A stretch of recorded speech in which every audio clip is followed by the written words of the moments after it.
This tough middle phase is exactly what Murray Bookchin understood so well. He saw that the challenge was not merely technological or even just political in the narrow sense of voting every few years. The real hurdle, the source of our confusion, is a deeply entrenched system of hierarchy and domination that has shaped our very psychology. We have been conditioned over centuries to accept a world where a few make the decisions for the many, where we are spectators in our own communities. This system encourages what Bookchin would call a knee-jerk reaction, a desire for a quick top-down fix, a strong leader to take charge, or a miraculous technology to save us so we do not have to change our lives. It is a reaction that seeks to preserve the old pyramid of power, just with a slightly greener paint job. The alternative, the thoughtful response Bookchin champions, is to lean into the discomfort of the middle and realize that the solution is not about finding a bigger lever to pull within the old system, but about building entirely new systems from the ground up. It is about rejecting the knee-jerk desire for a savior and instead embracing our own collective power as a community. This means moving from a politics of delegation to a politics of direct, face-to-face democracy. You may catch yourself pausing before reacting lately, stopping before sharing that angry post, and instead wondering who in your neighborhood you could talk to about starting a community garden or a tool-sharing library. That pause is the beginning of the shift, and from that pause emerges a new clarity.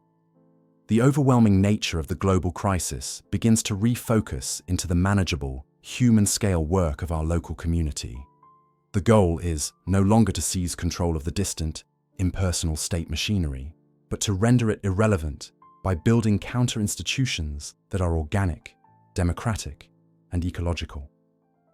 We start to see that real change happens when we meet our neighbors and form assemblies to discuss local energy production, food sovereignty, and waste management.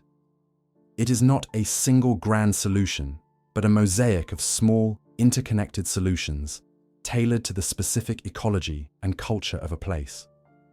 This is the clarity of decentralization, where we finally understand that saving the planet is not a single technical problem to be solved, but the daily practice of learning to live together as a free community, in balance with the natural world.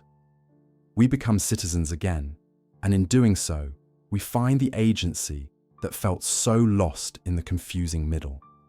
The path forward is not up toward a centralized power, but outward into the life of our community. Through this discomfort, we begin to see the faint outlines of a new path, one that doesn't promise an end to struggle, but offers a different kind of struggle altogether, one that is meaningful and ours.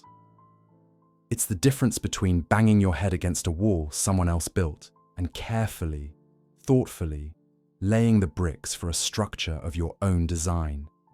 This initial phase is messy. It's full of second-guessing and moments of sheer panic, where the old script, the one we've rehearsed for years, screams at us to just go back to the way things were. The familiarity of our own cage can be more comforting than the vast, unknown expanse of freedom waiting just outside the door.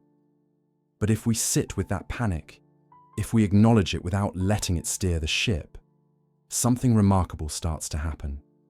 The tightness in our chest, that constant low-grade anxiety that felt like a permanent part of our operating system, begins to loosen its grip.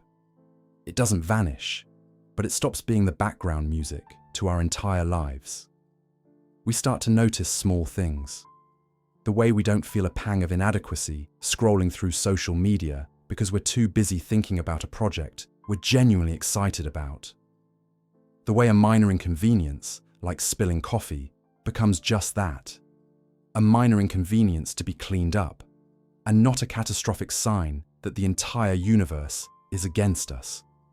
You'll likely find daily decisions coming easier, not because life is suddenly effortless, but because you're no longer weighing every choice against an invisible, external standard of what you should be doing. The question shifts from "what will people think?" to "what feels right to me?" This is where we often bump into something psychologists call the Barnum effect.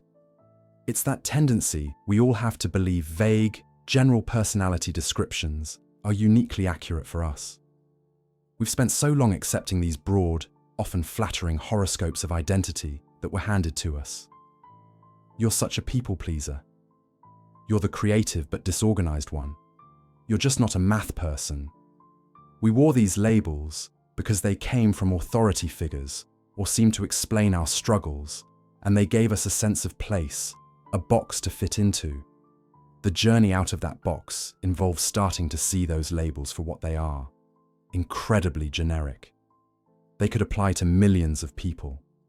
The real work begins when we toss them aside and get curious about the specific, nuanced, contradictory, and utterly unique person we actually are beneath all that noise.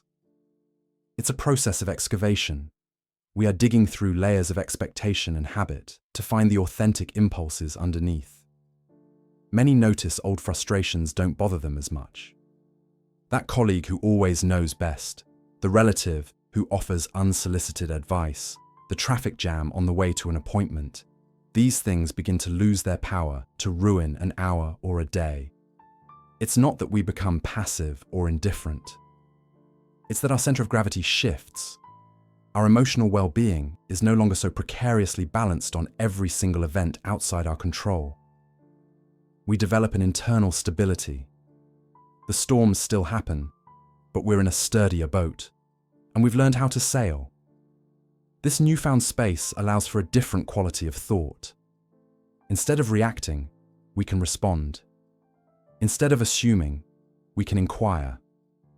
We start to question not just our own patterns, but the very structures we move through every day. Why do we work the way we do? What is this economy truly for? Why do our communities feel so fragmented, even though we're more connected than ever? This isn't an angry rebellion. It's a thoughtful, earnest questioning. It's the natural result of a mind that has cleared away the clutter of performative identity and has the capacity to look at the world with fresh, critical eyes. We begin to see the systems not as immutable laws of nature, but as human-made constructions, and what is made by humans can be unmade and remade by humans. This is a profoundly social realization. It pulls us out of the purely personal and into the communal. The journey of self-discovery, if it is truly honest, inevitably leads us to each other. We start to see that our personal liberation is inextricably linked to the liberation of others. My freedom cannot be built on your subjugation. My comfort cannot be predicated on your discomfort. A society of truly free individuals isn't a collection of isolated atoms competing for resources, but a tapestry of interdependent communities cooperating for mutual flourishing. This understanding transforms our relationships. We stop seeing others as competitors in a zero-sum game or as audiences for our performance.